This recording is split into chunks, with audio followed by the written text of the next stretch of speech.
संस्कृतं सरसभाषा संस्कृतम्। सर्वेभ्यो नमो नमः। आज की संस्कृत कक्षा में आप सबका स्वागत है और आज हम पढ़ने वाले हैं व्यंजन संधि को। और ये सिलेबस हमारे पास BA first year Sanskrit elective और संस्कृत कंपलसरी की क्लास में है और महर्षि दयानंद यूनिवर्सिटी रोहतक में बीएससी सेकेंड ईयर में तीनों संधि कार्य यानी कि स्वर, व्यंजन और विसर्ग संधि तीनों संधि का कार्य लगा हुआ है। और ये सिलेबस हमारे पास कुरुक्षेत्र यूनिवर्सिटी कुरुक्षेत्र के अलावा महर्षि दयानंद यूनिवर्सिटी रोहतक, गुरु जम्बेश्वर यूनिवर्सिटी हिसार, चौधरी देवीलाल यूनिवर्सिटी सिरसा और बहुत सी यूनिवर्सिटीज में सेम सिलेबस के साथ है। इसके अलावा ये स्टूडेंट्स बहुत सी प्रतियोगी परीक्षाओं में संधि से संबंधित कार्य पूछ लिया जाता है और हम लगभग 6 क्लास से लेकर हिंदी की क्लास में, संस्कृत क्लास में संधि कार्य सीखते आ रहे हैं। तो आज हम इन संधि कार्य को बहुत डिटेल के साथ, नियमों के साथ जानेंगे, इसलिए आप हमारे साथ लेक्चर के एंड तक बने रहें। संधि प्रकरण, जिसका तात्पर्य है ज्वाइनिंग ऑफ लेटर्स, यानी दो वर्णों के मेल से जो विकार उत्पन्न होता है उसे संधि कहा जाता है। पिछले लेक्चर में हमने व्यंजन संधि के अंतर्गत अनुस्वार संधि, अनुनासिक संधि, परस्वर्ण संधि और लत्व संधि को जाना और आज के लेक्चर में हम षचुत्व संधि, छत्व संधि और षटुत्व संधि को जानने वाले हैं। इसलिए हरी अप स्टूडेंट्स, आप नोटबुक और पेन साथ रखें, साथ साथ नोट्स बनाएं, क्योंकि आप जानते हैं ग्रामर में हम फुल में से फुल मार्क्स बहुत आसानी से ले सकते हैं, परंतु उसके लिए थोड़ी कंसंट्रेशन के साथ आपको बैठना है, नोट्स बनानी है, प्रैक्टिस करनी है और जहां भी आपके डाउट्स हों साथ साथ आप कमेंट बॉक्स में पूछ सकते हैं। संधि का क्या अर्थ है? मेल, संगम, सम्मिश्रण, दो वर्णों के मेल से उत्पन्न विकार को संधि कहते हैं। संधि के कितने भेद हैं? 3। साथ साथ आंसर भी देना है स्टूडेंट। संधि कितने भेद हैं? 3। स्वर संधि, व्यंजन संधि और विसर्ग संधि। इसमें से हम स्वर और विसर्ग संधि को बहुत डिटेल के साथ कर चुके हैं और आज के लेक्चर में हम व्यंजन संधि को जानने वाले हैं। स्वर संधि किसे कहते हैं? जब स्वर के पश्चात स्वर आ जाए तो जो परिवर्तन होता है तो वहां पर स्वर संधि होती है। व्यंजन संधि नाम से स्पष्ट है, व्यंजन के पश्चात कोई भी स्वर या फिर व्यंजन वर्ण आ जाए तो जो परिवर्तन होता है तो वहां पर व्यंजन संधि होती है। इसी प्रकार विसर्ग संधि में कि विसर्ग के पश्चात कोई भी स्वर या व्यंजन आ जाए तो जो परिवर्तन होता है तो उसे हम विसर्ग संधि कहते हैं। व्यंजन संधि किसे कहते हैं? स्वर रहित आधा व्यंजन। अब आपको ये स्टूडेंट्स क्लियर होना चाहिए स्वर रहित क्यों कहा। अब देखिए, क आप जब व्यंजन वर्ण लिखते हैं तो इसमें क व्यंजन वर्ण के साथ स्वर भी है। अगर ये स्वर ना हो तो ये क्या रह जाएगा? सिर्फ ऐसे आधा क। ठीक है, तो यानी कि प्रत्येक व्यंजन वर्ण में स्वर होता है, इसलिए स्वर रहित कहा है। और आधा व्यंजन से तात्पर्य यही है क्योंकि आधा है, अगर स्वर नहीं मिला हुआ तो ये आधा ही कहा जाता है। अब स्वर रहित कहने से या आधे व्यंजन कहने से कंफ्यूज नहीं होना है स्टूडेंट्स। ठीक है, व्यंजन के पश्चात स्वर या व्यंजन आने पर जो परिवर्तन होता है उसे व्यंजन संधि कहते हैं। और व्यंजन संधि के अंतर्गत हम पढ़ने वाले हैं अनुस्वार संधि, अनुनासिक संधि, परस्वर्ण संधि और लत्व संधि, षचुत्व संधि, छत्व संधि, षटुत्व संधि, जशत्व संधि और चरत्व संधि। इसमें से हम पिछले लेक्चर में अनुस्वार, अनुनासिक, परस्वर्ण और लत्व संधि को जान चुके हैं और आज के लेक्चर में हम षचुत्व को जानेंगे, छत्व संधि क्या है और षटुत्व संधि क्या है और इसके आने वाले लेक्चर्स में हम जशत्व और चरत्व संधि को जानेंगे। लगभग 3 लेक्चर्स में ये संधि कार्य किया जाएगा, इसलिए आपने सभी लेक्चर्स में हमारे साथ बने रहना है। हमारा प्रयास है कि सरल से सरल तरीके से आपको संधि कार्य सिखाया जाए। यूं तो देखिए स्टूडेंट्स, लघु सिद्धांत कौमुदी जो हमारे संपूर्ण व्याकरण का आधार है, बहुत से सूत्रों के द्वारा वहाँ व्याकरण को समझाया गया है, परंतु ग्रेजुएशन की क्लासेस के लिए इतने डिटेल में जानना अधिक आवश्यक नहीं है। जब आप मास्टरी करते हैं संस्कृत में तो वहां पे भी आपको संधि कार्य आएगा, तब आप उनको सूत्रों के साथ करें। अभी भी आपको सूत्र दिखाए जाएंगे, परंतु एक सरल तरीका भी उसके साथ साथ समझाएगा ताकि आप उन्हें जल्दी से समझ सकें। सबसे पहले हम माहेश्वर सूत्रों की बात करते हैं, क्योंकि स्टूडेंट्स हमारी व्याकरण का आधार महेश्वर सूत्र हैं और इनकी संख्या है 14। पिछली क्लासेस में हमने महेश्वर सूत्रों और उन सूत्रों से कैसे प्रत्याहार बनाते हैं ये सब जाना। तो इससे रिलेटेड आपको सभी इंपॉर्टेंट लिंक्स डिस्क्रिप्शन बॉक्स में प्रोवाइड किए जाएंगे, तो आप डिस्क्रिप्शन बॉक्स भी जरूर चेक करें। महेश्वर सूत्रों की संख्या है 14।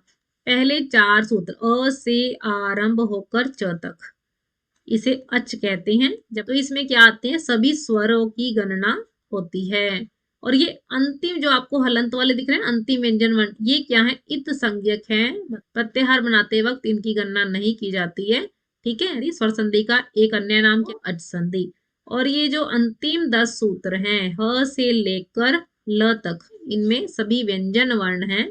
और इस संधि का नाम देखिए, ह से आरंभ हुआ, ल पे खत्म हुआ, तो इसलिए व्यंजन संधि का एक नाम हो रहा है हल संधि। तो इतना जानना आपको बहुत जरूरी है। भले ही ये सिलेबस आपके पास बीए सेकेंड ईयर में है और आप बीए फर्स्ट ईयर में संधि कार्य सीख रहे हैं, फिर भी आप प्रयास कीजिए इन सूत्रों को याद करने का। और उसके अलावा स्टूडेंट्स, हमें स्वर और व्यंजन का ज्ञान होना भी आवश्यक है। और बहुत से स्टूडेंट्स तो स्वर और व्यंजन को भूल ही गए हैं, उसको भूलना नहीं है। एक बार हम दोहराते हैं।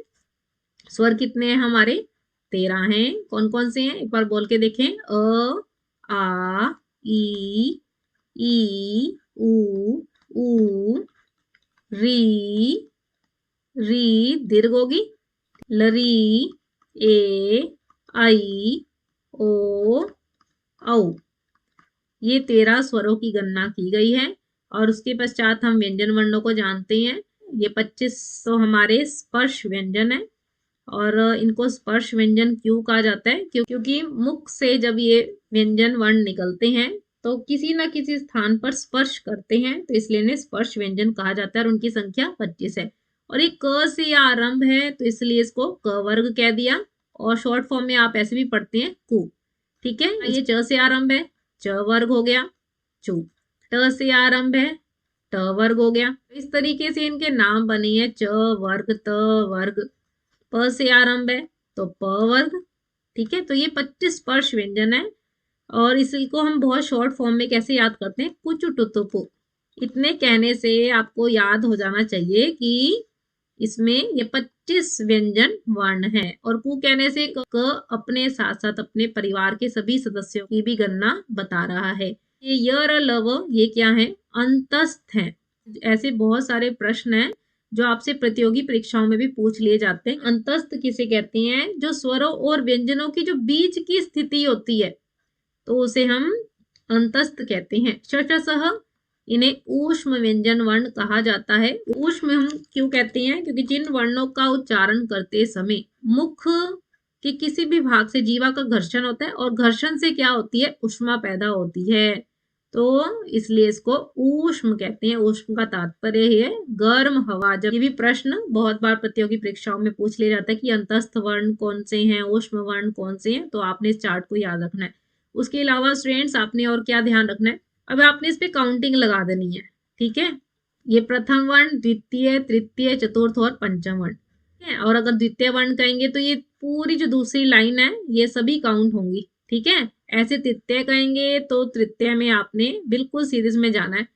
और ये जो पंचम है, इनका ये मुख और नासिका से बोले जाते हैं, इसलिए इनका नाम है, क्या नाम है बताइए स्टूडेंट्स, अनुनासिक वर्ण है ये।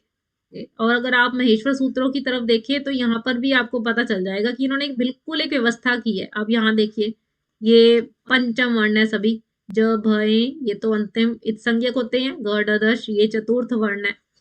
ठीक है, और जब गढ़ दश में श हट गया, और ये क्या है, तृतीय वर्ण है। फ छ ठ थ, ये हमारे क्या है, द्वितीय वर्ण है। और उसके बाद च ट त और क प य, ये हमारे प्रथम वर्ण है।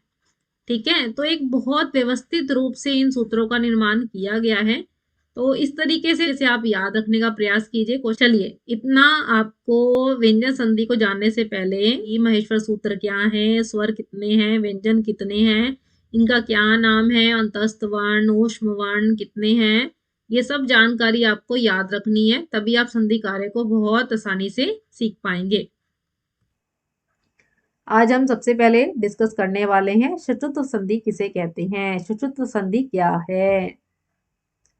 पाणिनि मुनि ने इसके लिए सूत्र बताया स्तो शुना शु। इसी सूत्र से हम इसके अर्थ को जानते हैं। स या त वर्ग से पहले, चलिए नियम बनाते हैं साथ साथ। स कहा या फिर त वर्ग से पहले या बाद में भी कहा है, श या च वर्ग आ जाए और इसी को हम क्रमशः स के स्थान पे श बना देंगे और त वर्ग के स्थान पर च वर्ग बना देंगे। ठीक है, ये आपका नियम बन के आ गया। इस तरीके से आपने याद रखना है। अब पहले या बाद में कहा है तो इसकी कंडीशन ये है कि ये अपना स्थान बदल सकता है। कैसे? आगे वाले हिस्से में आपके पास श या च वर्ग हो सकता है और पीछे आपके पास स या फिर त वर्ग हो सकता है, परंतु परिवर्तन कहाँ करना है? जहां पे स है उसको श बना देना है और त वर्ग के स्थान पर च वर्ग कर देना है। ठीक है, तो ये नियम इस तरीके से भी आपको ध्यान रखना है।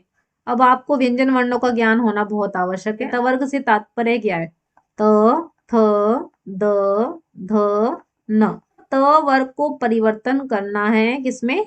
च वर्ग में। च वर्ग एक बार आप लिख लीजिए, च, छ, ज, झ और य। जब आप परिवर्तन करेंगे त के स्थान पर च आ जाएगा, थ के स्थान पर छ, ध के स्थान पे ज, ध के स्थान पे झ और न के स्थान पे य। इस तरीके से आपको व्यंजन वर्णों को बहुत अच्छे से याद रखना है, तभी आप संधि कार्य कर पाएंगे। चलिए अब हम उदाहरण से समझ लेते हैं। अभी हम कुछ उदाहरण देखेंगे जहां पे सिर्फ त वर्ग को च वर्ग किया जाता है। एक बार आप नियम लिखें यहाँ पर, स कहा या फिर त वर्ग कहा और पीछे क्या मिलेगा? श या फिर च वर्ग। अगर ये स्थिति मिलती है हमें तो परिवर्तन आगे वाले स्थान पर ही करना है, श या फिर च वर्ग। और अगर बाद वाली स्थिति कही है, श आगे आ जाएगा और च वर्ग, पीछे क्या होगा? स और त वर्ग। परिवर्तन यहाँ पर करना है आपको। ठीक है, बस ये स्थान परिवर्तन हो सकता है, नियम वही है। बहुत ध्यान से इसको समझना है आपने। उत प्लस चारण, अपने त को क्या बनाना है? एक बार लिख लीजिए, त, थ, द, ध, न। च वर्ग में परिवर्तन करना है त वर्ग को। एक बार आप लिखिए, अब इस त के स्थान पर क्या आएगा? च। ये आंसर बना आपका उच्चारणम। ठीक है, सद प्लस जन, द के स्थान पर ज आया, ये बना सज्जन।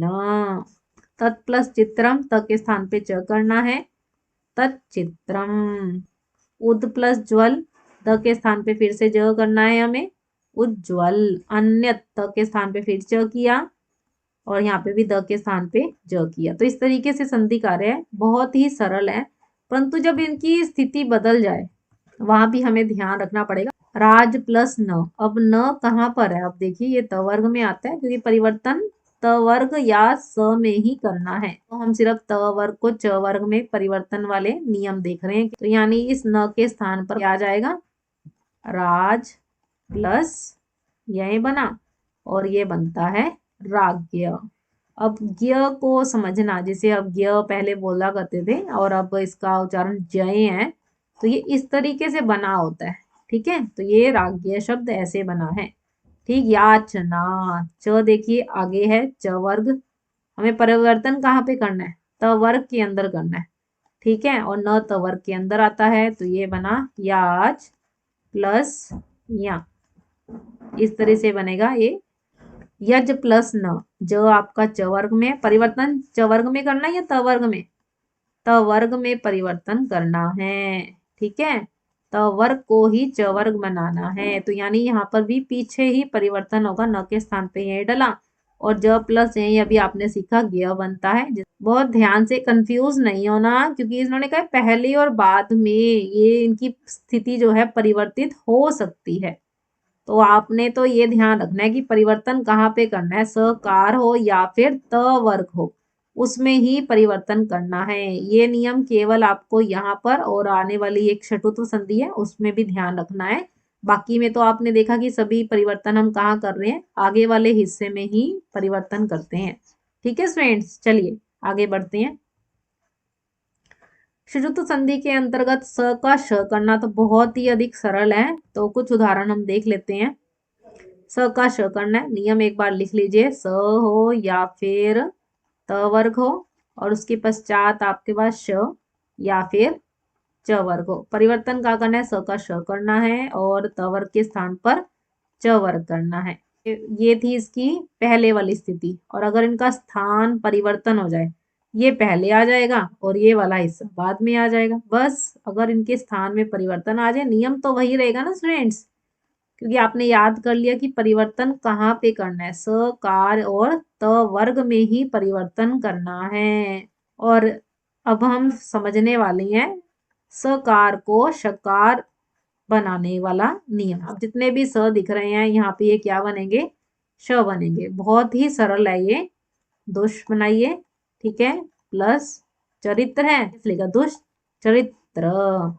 अगला बना के देखिए, हरीश, स के स्थान पे श लगा और शेते है, ये बना हरीश शेते। बाकी आप खुद बनाने का प्रयास कीजिए, कश्चित आ जाएगा, ठीक है, रामश्चेते वंशश्च, ठीक है। तो अब आपको पेपर में दो तरीके से काम आएगा, एक तो संधि विग्रह आएगा, तोड़ना, और एक जोड़ने वाला आएगा। अब आपने जोड़ने वाला तो सीख लिया, विग्रह करना भी बहुत आसान है। ये श देखते ही आपने इसको शकार को सकार करना है। ठीक है स्टूडेंट, समझ आ रहा ना आपको? चलिए आगे बढ़ते हैं। हम जानेंगे छत्व संधि किसे कहते हैं, छत्व संधि का प्रयोग कैसे किया जाता है। उसके लिए सबसे पहले आपको महेश्वर सूत्रों को याद रखना बहुत आवश्यक है। पाणिनि मुनि ने इसके लिए सूत्र बताया है, षष्टोटी। झय कह रही हैं आप। अब झ से आरंभ और य तक का है, कहाँ पे है ये सारे सूत्र इसमें काउंट होंगे। अंतिम व्यंजन वर्णों को काट दीजिए, ठीक है। तो क्या क्या बचा, ये चतुर्थ वर्ण है, ये तृतीय वर्ण है, ये यहाँ तक द्वितीय वर्ण थे और यहाँ पर ये प्रथम वर्ण है, ठीक है। तो नियम आपका खुद ही बन गया कि वर्ग का कौन कौन सा वर्ण, पहला, दूसरा, तीसरा, चौथा वर्ण हो और उसके पश्चात शकार हो, है ना। शकार के स्थान पर क्या करना है, छकार आदेश करना है, ठीक है। और विकल्प से अट परे होने पर, जो श के साथ लगा होगा, अट क्या है, अ से लेके ट तक के वर्ण देखिए एक बार। अंतिम व्यंजन वर्ण को काट दीजिए, यहाँ तक तो सारे स्वर हो गए, ठीक। और उसके अलावा ह य वर हो गया, यानी कोई भी स्वर हो और ह य व र हो तो वहां पर हम क्या करेंगे, श के स्थान पे तो छ कर दिया। इस संधि में दो नियम लगाने हैं, एक तो शकार को छकार करना ही है आपने, और यहाँ पर आपको त या द मिलेगा 100%, तो इसको आपने च बनाना है। और वो कैसे बनाना है, शचुत्व संधि के अनुसार बनाना है। इसलिए आपको पहले शचुत्व संधि सिखाई गई है, जब उसमें 2 बार नियम लगे तो आप उसको बड़े आसानी से समझ सकें, ठीक है स्टूडेंट्स। चलिए अब हम इसको उदाहरण से समझते हैं।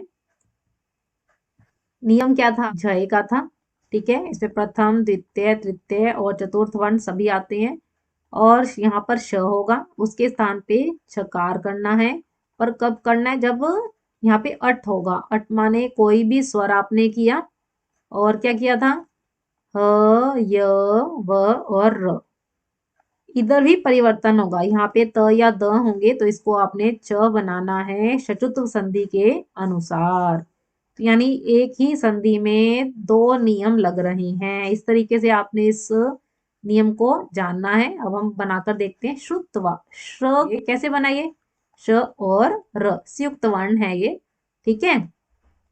अब बनाइए पहले एतत्।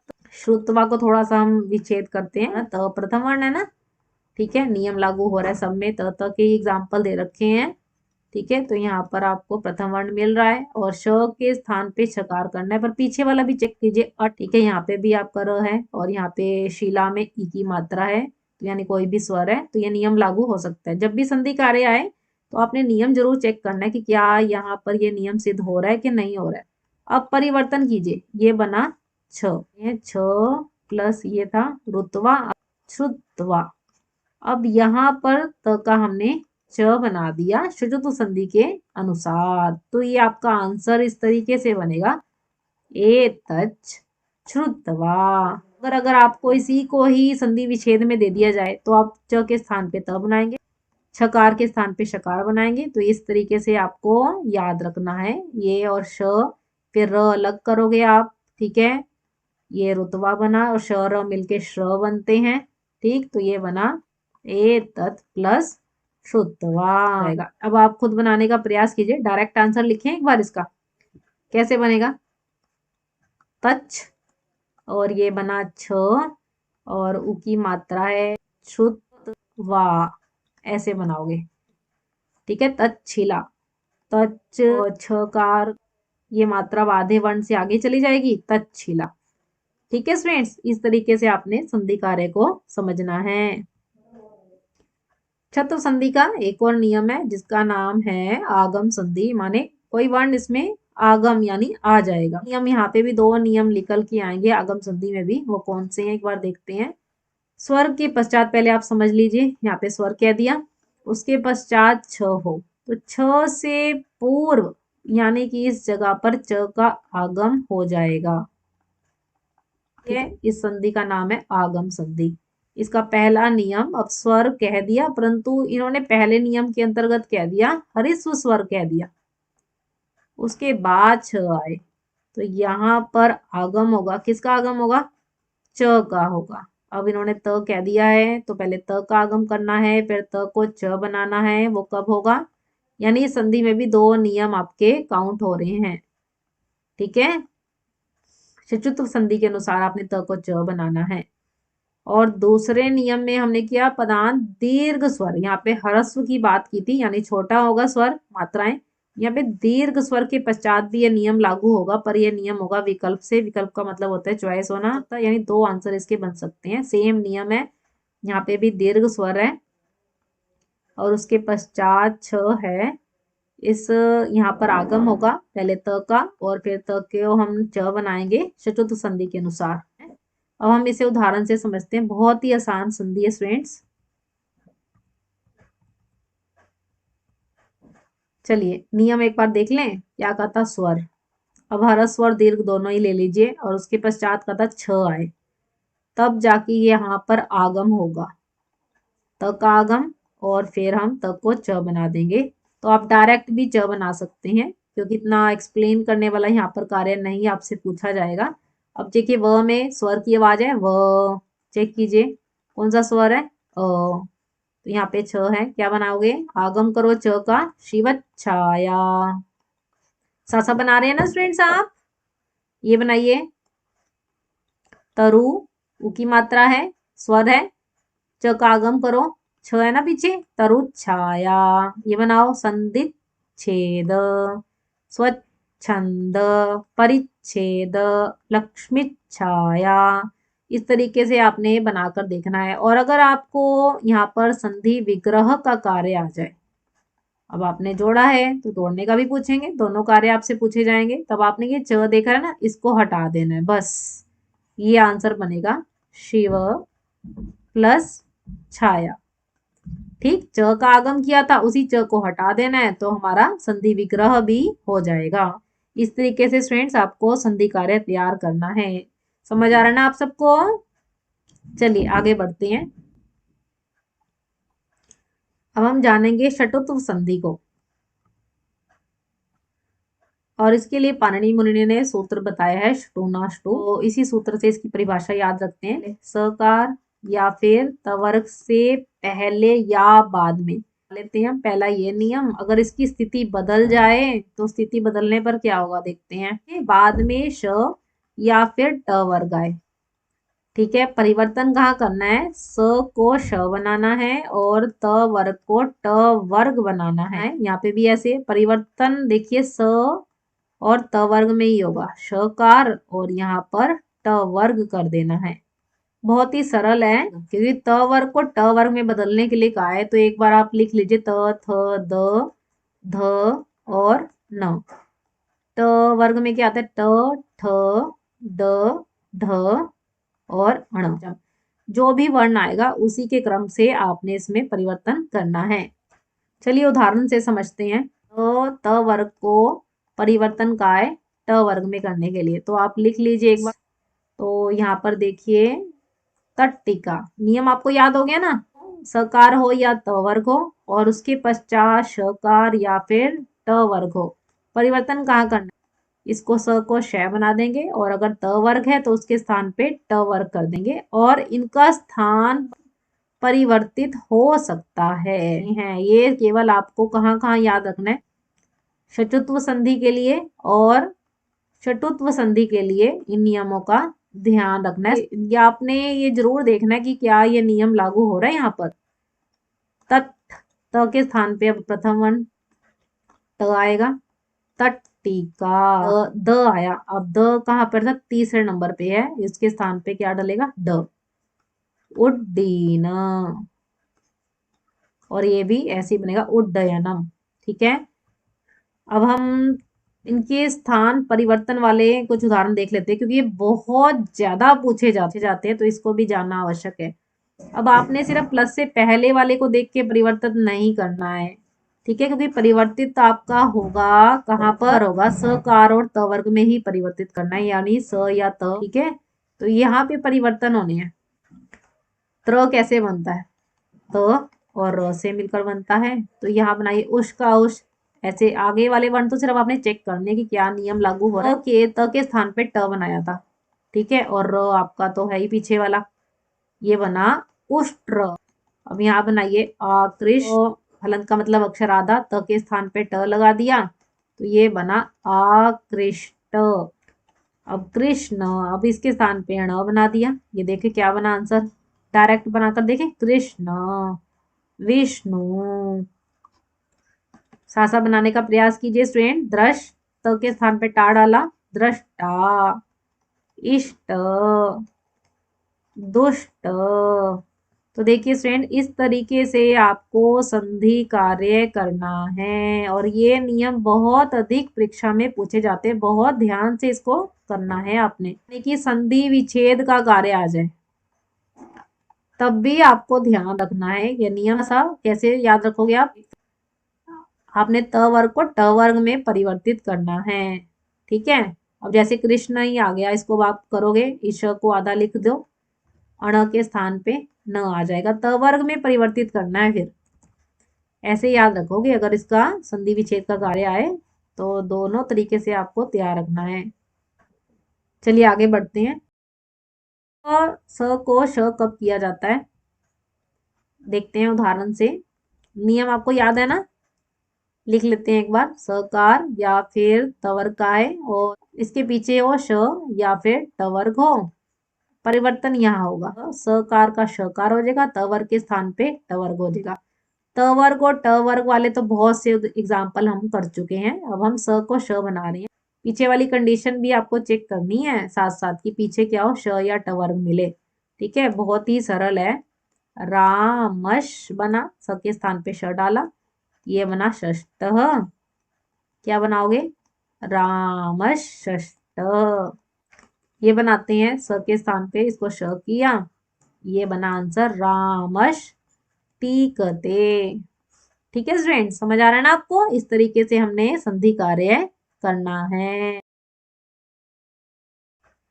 आज के लेक्चर में हमने शत्रुत्व संधि को, छत्व संधि को और शत्रुत्व संधि, इन तीन संधियों को जाना।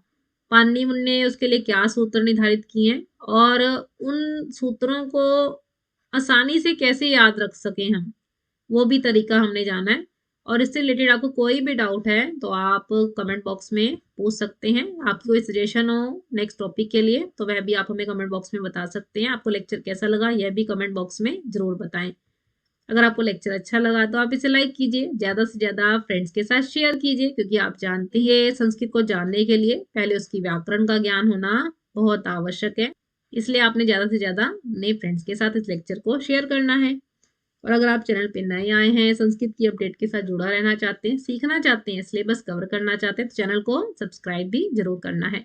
आप हमें फेसबुक और इंस्टाग्राम के पेज पे भी फॉलो कर सकते हैं।